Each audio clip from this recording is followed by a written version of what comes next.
Dear DJ Max, ang buhay ko ay naging makulay sa pagdating ni Jonathan. Kahit alam kong nakakatakot, isusugal ko pa rin kasi gusto ko siya ng sobra. Ako nga pala si Ayon, 25 anyos at tubong Negros. Hindi man nakapagtapos ng pag-aaral dahil sa kahirapan, ay nagawa ko pa ring maging successful sa buhay. Ang kwentong ito ay nangyari nung ako'y 23 taong gulang pa lamang. Tandang-tanda ko pa noon. At ito'y panghabang buhay kong pahahalagahan. Nagsimula ang lahat na magtrabaho ako sa Maynila bilang call center agent. Nagboarding ako noon sa isang apartment na puro lalaki ang kasama ko. Yun lang kasi ang nakaya ng budget ko noon. Ilang araw pa lamang ako sa Maynila. Nahirapan ako, nakaramdam ng lungkot, pero itinuloy ko pa rin. Kasi alam ko, may mga taong umaasa sa akin. At ako lang din naman yung inaasahan ng pamilya ko na mag-aahon sa amin sa kahirapan. Doon din sa boarding house na yon nakilala ko si Jonathan, na ngayoy kasama ko. Hindi ko rin alam na magkasama pala sila ni Andrew noon, at akala ko magkakaibang room kami. Pero nalaman ko nung umuwi ako isang gabi na magkakasama pala kami sa isang room. At dahil doon, nabuo ang isang bawal na pag-ibig sa aming dalawa ni Jonathan. Aaminin ko, DJ Max, nagkakagusto ako sa lalaki at minsan sa babae. Pero hindi ko yun maamin. Kaya nagpanggap ako noon na maging lalaki at pinigilan ko ang damdaming namumuo sa amin ni Jonathan. Ngunit dumating yung panahon na kailangan kong harapin ang nararamdaman ko. At doon na nagsimula ang lahat. Ang pag-ibig na sabay sa saya at sakit. Ang pag-ibig na nagturo sa akin kung sino ba talaga ako. DJ Max, ito na ang part 2 ng kwento ko at kung ano ang naging buhay ko sa piling ni Jonathan. Ang dating inaasam-asam na mangyari ay gabi-gabi ko nang nararanasan. Ang saya-saya. Masaya palagi ang mga araw ko kasama ko si Jonathan. Para akong palaging lumilipad sa alapaap na parang ayaw ko nang bumaba. Kumbaga sa teleserye, pinaramdam ni Jonathan sa akin kung paano maging totoo sa sarili ko. Kung paano ko tuklasin ang mga bagay sa sarili ko na noon ko pa itinatago. Pinakita niya sa akin na masaya siya sa piling ko. At syempre naman ako rin. Pinakita ko rin sa kanya na masayang masaya ako sa mga araw na kasama siya, ang lalaking inaasam-asam ko. Parang isang panaginip lang ang lahat. Isang maganda at masarap na panaginip na ayaw ko nang magising pa. Ang dating mga sulyap ng aming mga mata ay nagbunga ng isang mabulaklak na karanasan sa buong buhay ko. Ganito pala ang ma-in love. Ganito pala ang pakiramdam. Nakasama mo ang taong mahal mo. Ewan ko ba, DJ Max? Pero sobrang saya ko nung panahon na yon. Lumipas ang mga araw. Kapag wala si Andrew, iyon ang pinakaaabangang moment ni Jonathan para sa aming dalawa. At syempre, ako din naman. Gusto ko ring mangyari yon. Isang araw, habang nakahiga ako sa kama, hinila niya ako at pinadapa. Pinatagilid. Parang lahat ata ng posisyon ay ginawa niya. Putang ina. Ang sarap. Bulong ko sa sarili ko. Parang isang sorbetes na dahan-dahang tumutulo sa aking bibig. Ang kanyang ano? Ang kanyang itinatago.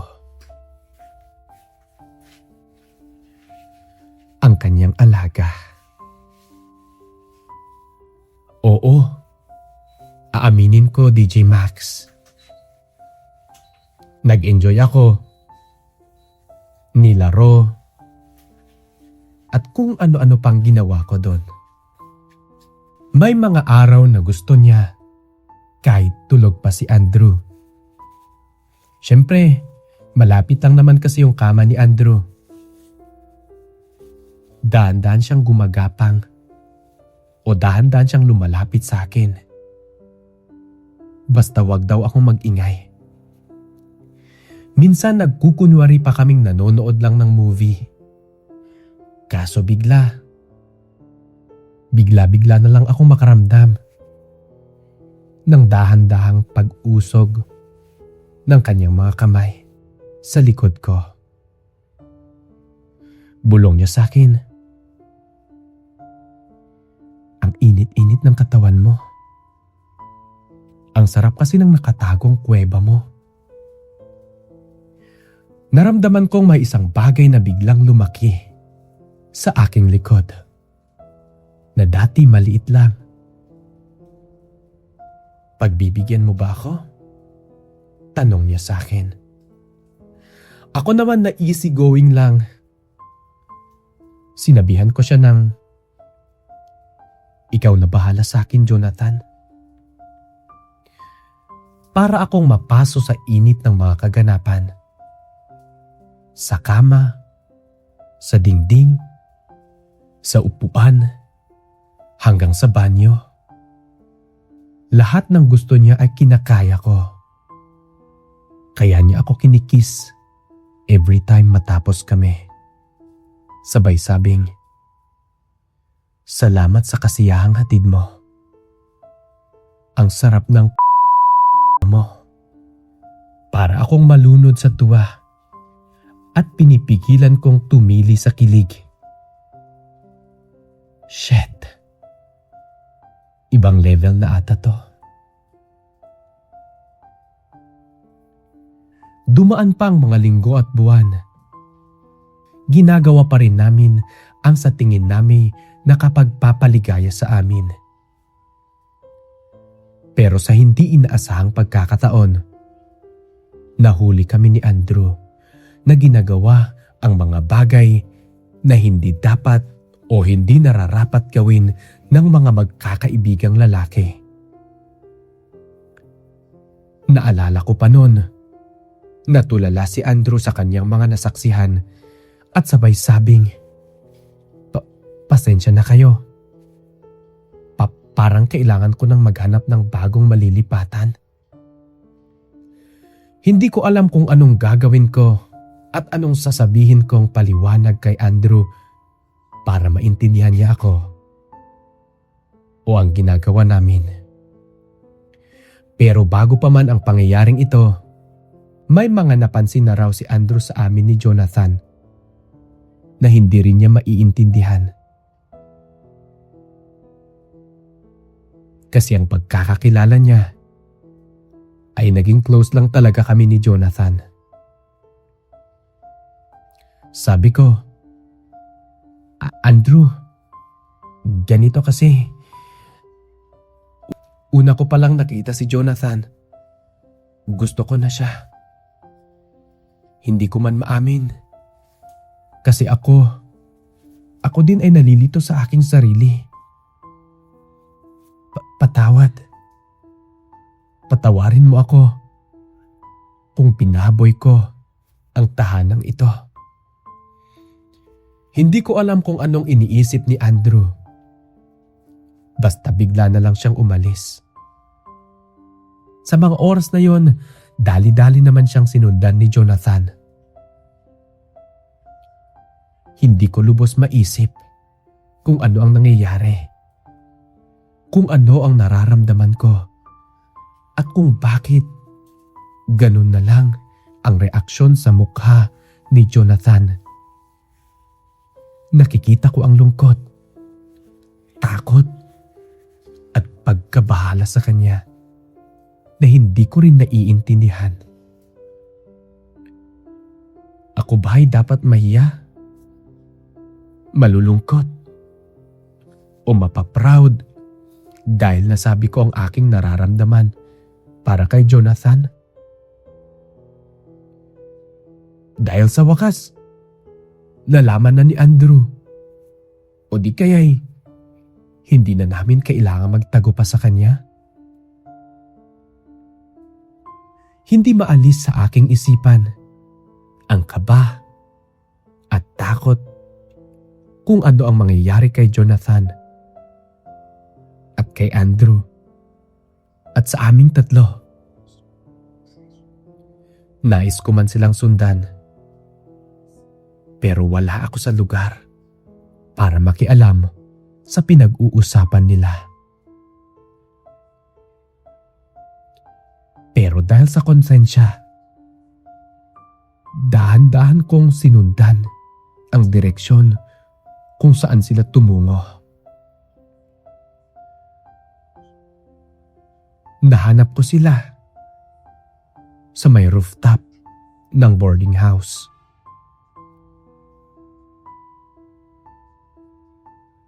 Malayo pa man ako,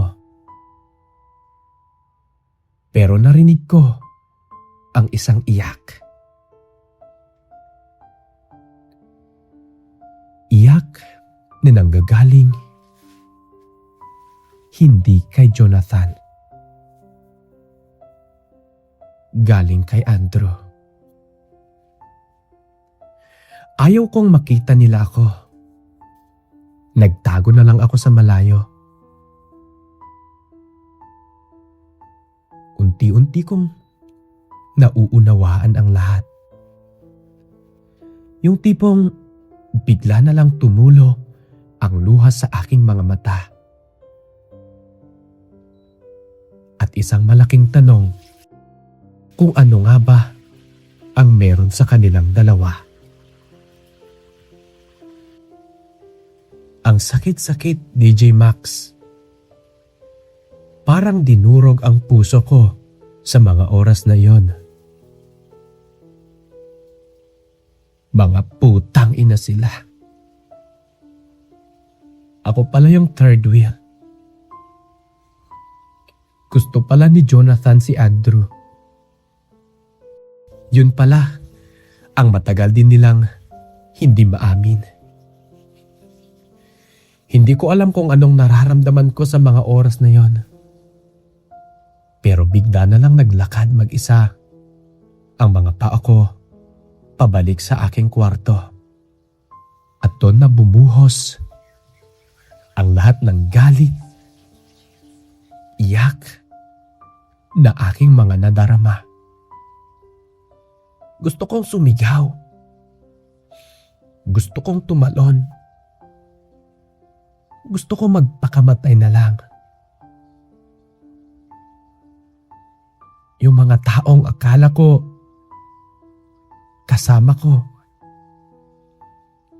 Yung taong akala ko, minahal din niya ako. Pero katawan ko lang pala ang minahal niya. Dahil may lihim din pala silang ugnayan kay Andrew. Ang hindi ko lang alam kung anong naging papel ng sinasabing jowa ni Andrew. Jowa ba talaga? O nagtatagong kaibigan lang din? Pero naisip ko, baka mali lang ang narinig ko. O baka nag-hallucination lang ako. Pagbalik nila Andrew at Jonathan sa room, parang isang kuwebang walang ingay na puno ng katahimikan. Kitang-kita ko sa mukha nila ang pagkalungkot at pagkabahala. Ako naman, parang sasabog na sa mga damdaming hindi ko kayang ilabas dahil wala ako sa lugar. Hindi na ako umiyak ng gabing iyon. Sa unang pagkakataon, wala akong maramdaman.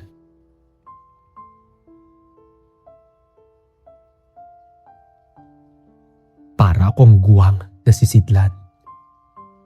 Puno ng alaala, pero walang laman. Kinabukasan nag-empake na ako ng tahimik. Hindi na ako nagpaalam. Ang hirap-hirap, DJ Max. Ang hirap ihakbang yung mga paa sa isang boarding house kung saan mo nakilala ang lalaking inaasam-asam mo.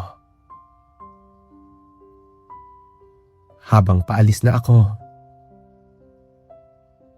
muli akong sumulyap kay Jonathan na nakatayo sa may bintana. Hindi siya lumingon. Napangiti na lang ako ng mapait. Buti pa ang kuweba. Alam mong maitinatago. Pero ikaw, Jonathan, marami kang kuwebang pinapasukan. At hindi ako ang pinili mong maging tahanan. Lumabas ako ng pinto ng walang ingay. Nakikita ko pa rin sa mata ni Jonathan ang pagkalungkot. Sa wakas, natutunan kong mahalin ang sarili ko. Hindi sa gitna ng lihim na halik o bawal na init, kundi sa pagtanggap na ang ilang panaginip ay mas mabuting magising na lang. At unti-unti, kahit papaano, naging okay na ako. Iniwan ko silang dalawa sa boarding house na yon. Alam ko masaya sila. Alam ko kung ano man ang meron sa kanila. Sana naging masaya na din si Jonathan. Hanggang dito na lamang, DJ Max, at maraming salamat sa pagbasa sa mahabang kwento ng buhay ko at ang aking naging karanasan sa Maynila. Sa isang lalaking akala ko'y paraiso. Lubos na gumagalang at nagpapasalamat. Ayon. Maraming salamat, Ayon, sa pagbabahagi ng iyong karanasan sa buhay at sa pag-ibig. Sa ating mga solid listeners, maaari kayong magpadala ng iyong mga sulat sa ating mga official Facebook page at Gmail accounts na nakapin sa comment section ng video na ito. Hanggang sa muli, ako si DJ Max. Maraming salamat sa pakikinig.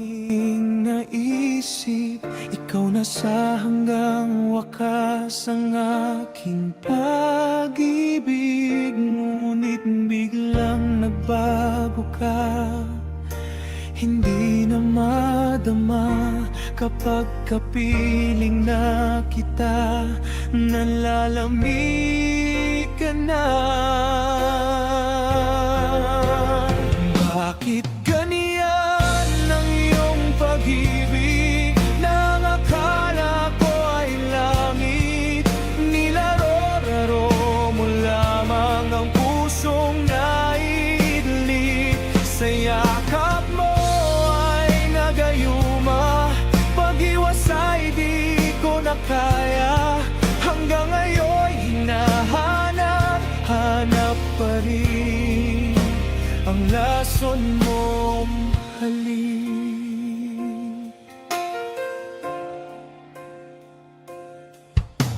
Ako'y nadatira-ti kay init ng liyak. Agad akong nadadarang kapag ikaw ay umakap. Ngayon'y nag-iisa, laging nilalamig. Nawala na ang lahat-lahat, ito'y naging panaginip. Ngunit biglang nagbago ka, hindi na madama kapag kapiling na kita. Nalalamig ka na. Bakit ganyan ang iyong pag-ibig? Nang akala ko ay langit, nilaro-laro mo lamang ang pusong naidlip. Sa yakap mo ay nagayuma, pag-iwas ay di ko na kaya. Hanggang ngayon hinahanap pa rin ang lason mong halik.